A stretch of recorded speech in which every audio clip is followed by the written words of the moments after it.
Mesdames et messieurs, bonjour. Bienvenue si vous nous rejoignez dans ce premier numéro du grand dossier sur Afro Info dès 5h43 et à la une de cette nouvelle édition, reprise des combats sur l'axe Rwindi-Kanyabayonga ce mardi dès avril 2024 entre l'armée congolaise aux côtés de jeunes résistants Wazalendo et les terroristes du M23. Des détonations attendues dans la zone depuis 6h du matin, aire de l'Est de la RDC.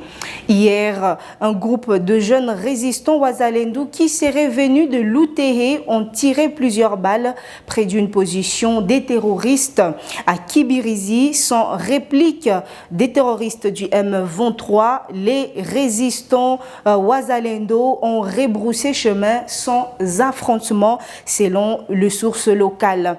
Et toujours dans le même chapitre, plusieurs sources dans les territoires de Massissi au Nord Kivu ont rapporté hier que des affrontements ont opposé les forces armées de la République démocratique du Congo, de la RDC et leurs alliés aux terroristes du M23 RDF dans plusieurs localités de ces territoires.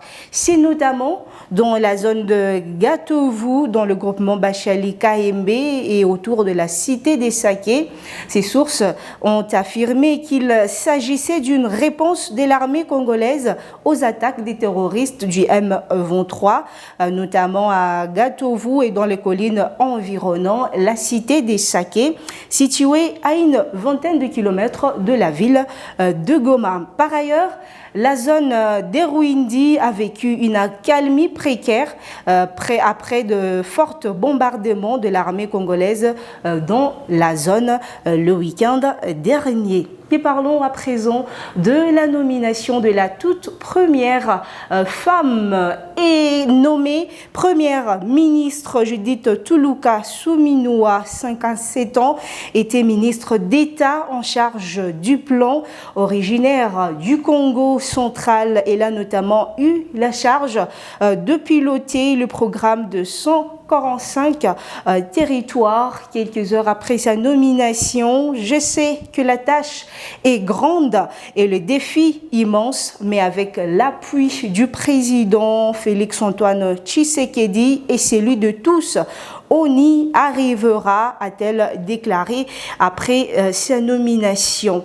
Et toujours dans ses dires, en ce qui concerne la sécurité à l'est de la République démocratique du Congo, mes pensées vont à l'est et dans tout le coin du pays qui aujourd'hui sont confrontés au conflit face à des ennemis qui sont parfois cachés, qui ne se révèlent pas, mais que l'on trouvera, qu'on va pourchasser d'une manière ou d'une autre, a déclaré Judith Tuluka, Premier ministre.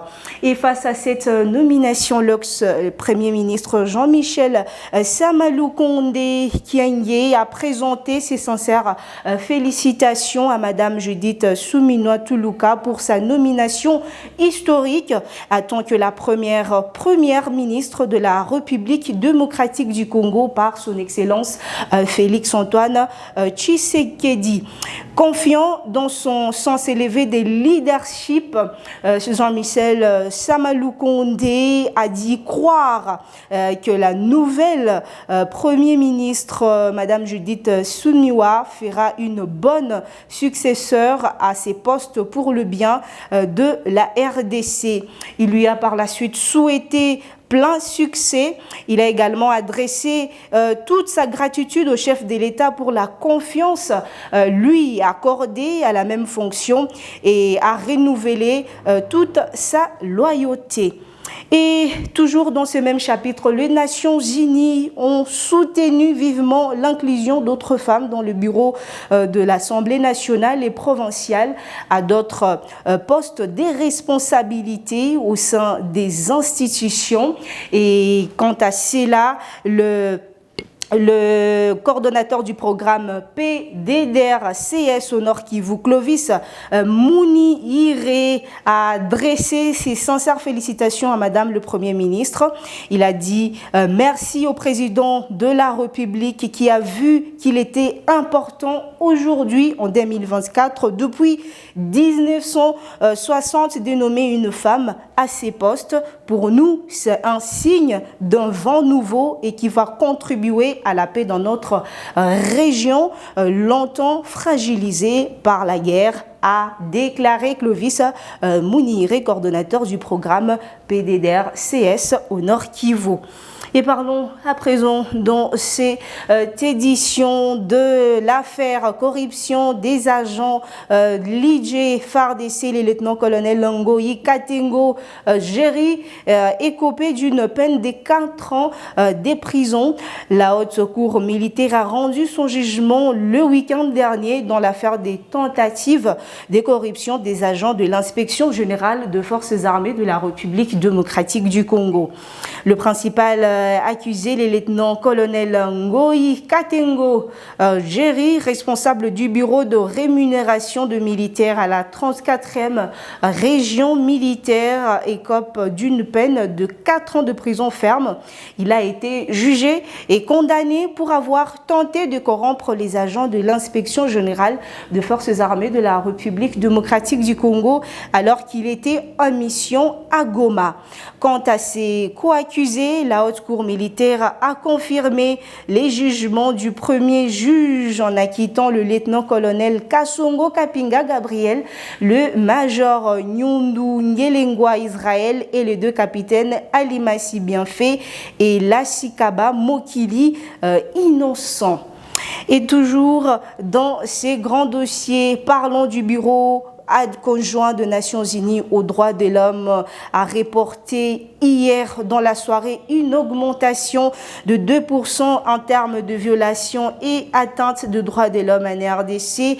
En février dernier, une augmentation de 14% en termes de victimes par rapport au mois de janvier 2024. Dans sa note mensuelle portant sur le principal tendance des cas de violation de droits de l'homme en RDC, cette structure a documenté au cours du mois de février 2024 378 violations et atteintes aux droits de l'homme sur l'ensemble du pays avec 1,74 000 victimes dont 722 hommes, 222 femmes, 78 enfants et 52 individus de genre et âgés et connus. Et dans ce document, cette structure a également indiqué qu'à l'instar de périodes précédentes, ce sont des membres de groupes armés qui sont responsables de la majorité des atteintes et violations documentées dans les pays avec des 144 atteintes, soit 65% du total de violations et atteintes, puis 124 cas de violations ou 33%, suivi par 5 violations et atteintes commises conjointement par les agents de l'État et le groupe armé. Dans les provinces hors conflit armé, le Bureau conjoint des Nations Unies aux droits de l'homme dit avoir répertorié en février 330 violations et atteintes, notamment au Nord Kivu, avec ça 86 cas dans l'Ituri, 85 au Tanganyika, 30 au Sud Kivu, 26. Et dans les provinces non affectées par le conflit, cette structure a documenté 45 violations commises par les agents de l'État dans les Haut-Katanga, au Kasaï oriental et dans la capitale congolaise Kinshasa.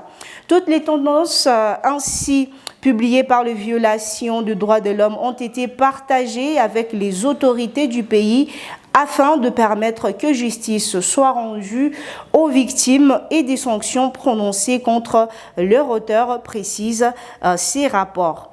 Par ailleurs, cette structure a déclaré avoir soutenu les efforts des autorités nationales pour améliorer le comportement de forces de défense et de sécurité.